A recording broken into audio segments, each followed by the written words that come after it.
အကယ်ဒမီရောက်လို့စီပင်ဝန်ထမ်းတွေကိုကျေးဇူးဆက်တဲ့အနေနဲ့300လှူဒန်းခဲ့တဲ့မြင့်မြတ်ပရိသတ်များအလုံးမဲမင်္ဂလာပါရှင်အနုပညာလောကမှာနာမည်လေးလိုက်အောင်စိတ်ထားလှလုံးလို့ပြည်သူချစ်တဲ့အကယ်ဒမီမင်းသားမြင့်မြတ်ရဲ့ကြည်နူးစရာသတင်းလေးတစ်ခုကလူပြောများနေပါတယ်မြင့်မြတ်ကတော့စီပင်ဝန်ထမ်းတွေကို300တီတီစေတနာအပြည့်နဲ့တွားရောက်ပြီးတော့လှူဒန်းခဲ့တာပဲဖြစ်ပါတယ်ပမာဏထက်ပိုအရေးကြီးတာကသူ့ရဲ့လူတန်းရတဲ့ရည်ရွယ်ချက်နဲ့မြင့်မြတ်လာတဲ့စိတ်ထားလေးပါပဲတယောက်တည်းကောင်းလို့ရတဲ့စုမဟုတ်ပါဘူးမကြသေးခင်ကမှမြေစာရုံးရှင်ဇက်ကားကြီးနဲ့အမျိုးသားဆက်ဆောင်စုကိုထဲထဲတန်တန်ရရှိခဲ့တဲ့မြင့်မြတ်ကသူ့ရဲ့အောင်မြင်မှုအပေါ်မှာဘယ်လိုခံယူထားလဲဆိုတာတကယ်ကိုလေးစားစရာပါအကယ်ဒမီစုကြီးကိုကမ်းမြောက်ထားနိုင်ပေမဲ့သူကဘဝင်မြင့်မသွားပါဘူးကျွန်တော်အကယ်ဒမီရတယ်ဆိုတာကျွန်တော်တယောက်တည်းကောင်းလို့မှမဟုတ်တော့အကုန်လုံးဝိုင်းပြီးတော့စူးစမ်းလို့ရတာပေါ့စုရသွားတဲ့အချိန်မှာလည်းပြန်ပြီးတော့ကျေးဇူးဆက်တဲ့အနေနဲ့အကုန်လုံးလိုက်ပြီးတော့ဂါရဝပြူတာပေါ့အဲ့ဒီလိုမျိုးပုံမှန်လေးပြောဆိုခဲ့ပါတယ်ဒီစကားလေးကသူ့ရဲ့နှိမ့်ချတတ်မှုနဲ့ကျေးဇူးတည်တတ်မှုတွေကိုအထင်ရှားမိမောင်းထုတ်ပြနေရပါ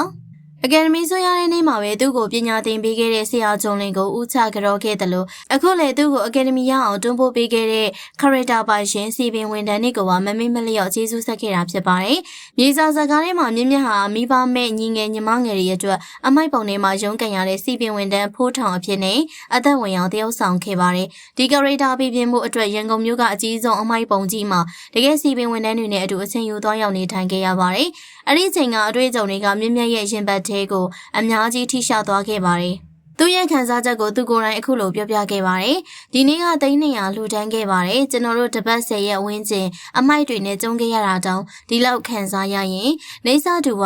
ရန်ကုန်တစ်မြို့လုံးရဲ့အမိုက်တွေကိုတိုင်ခံရှင်းလင်းသိမ်းဆည်းနေရတဲ့စီပင်ဝန်ထမ်းတွေရဲ့ဒုက္ခကဘယ်လောက်တောင်ဆိုးမလဲဆိုတာကိုချင်းစာမိပါတယ်။ဒါဟာဟန်ဆောင်မှုမဟုတ်တဲ့ကိုယ်တိုင်လက်တွေဝင်ရောက်ခံစားမှုမှသာနားလည်နိုင်တဲ့စစ်မှန်တဲ့ကိုချင်းစာတရားပါပဲမမေ့ရတဲ့ကျေးဇူးတရားတွေကိုပြန်လည်ပေးဆက်ခြင်းအနေနဲ့လူအများစုဟာအနတ္တဆိုလို့နှာခေါင်းရှုံကြပေမယ့်ဒီစီပင်ဝန်ထမ်းတွေသာမရှိရင်မျိုးပြကြီးဘလောက်တောင်အယုံဆိုးအကြီးတန်းသွားမလဲဆိုတာမြင့်မြတ်ကကောင်းကောင်းသဘောပေါက်ခဲ့ပါတယ်ဒါကြောင့်လည်းမြေစာဇက်ကားနဲ့အောင်မြင်မှုအထွတ်ထိပ်ကိုရောက်တဲ့ချိန်မှာတကယ်လက်တွေဘဝကစီပင်ဝန်ထမ်းတွေကိုမေ့မထားပဲကိုယ်တိုင်သွားရောက်ပြီးတော့လူတန်းခဲ့ပါတယ်ဇက်ကားရုံတင်တော့ကလည်းဝန်ထမ်းတွေကိုထမင်းဖိတ်ပြီးတော့ရုပ်ရှင်ပြသခဲ့တယ်လို့အခုလိုစုကြီးရချိန်မှာလည်း300လူတန်းခဲ့တာကအောက်ခြေလူတန်းစားတွေရဲ့ဘဝကိုအမှုပညာနဲ့ရောလက်တွေ့မှာပါမြင့်တင်ပေးလိုက်တာပဲဖြစ်ပါတယ်။မြင့်မြတ်ဆိုတာနာမည်နဲ့လိုက်အောင်စိတ်ရောလူပါမြင့်မြတ်တဲ့သူတယောက်ဆိုတော့အားလုံးကလက်ခံကြမယ်လို့ထင်ပါတယ်။အကယ်ဒမီရွှေစင်ရုပ်ထုသာမကပြည်သူတွေရဲ့ရင်ထဲကနှလုံးသားအကယ်ဒမီကိုပါထပ်မံပြီးတော့သိမ့်ပိုက်သွားနိုင်ခဲ့ပါပြီ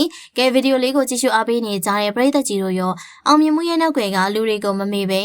ကိုချင်းစာစိတ်အပြည့်နဲ့300လူတန်းပြီးကျေးဇူးဆက်ခဲ့တဲ့မြင့်မြတ်ရဲ့စိတ်ထားလေးပေါ်မှာဘယ်လိုမြင်ကြပါသလဲရှင်ကြည့်ရှုအားပေးရတဲ့အတွက်ပရိသတ်များအားလုံးကိုကျေးဇူးတင်ပါတယ်ရှင်